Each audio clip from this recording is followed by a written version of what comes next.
مسیح یسوع کی بابرکت فتح مند اور جلالی نام میں آپ سبوں کی سلامتی ہو۔ عزیزو، خداوند آپ سب کے ساتھ ہو۔ خداوند آپ سب کو برکت دے اور کثرت سے برکت دے، آمین۔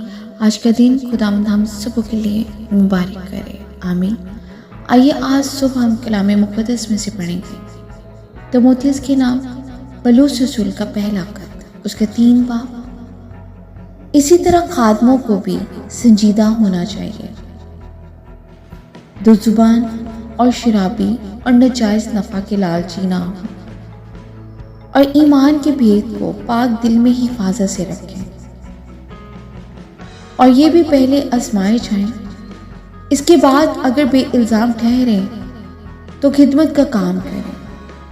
اسی طرح عورتوں کو بھی سنجیدہ ہونا چاہیے، تہمت لگانے والی نہ ہو، بلکہ پرہیزگار اور سب باتوں میں ایماندار ہوں۔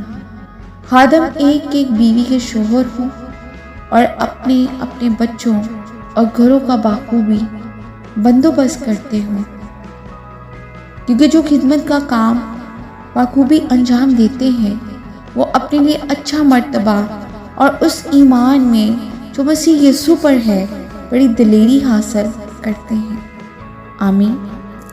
خداوند کے زندہ پاک کلام کے پڑھے اور سنے جانے میں اس کی برکت ہو۔ خداوند کا شکر ہو۔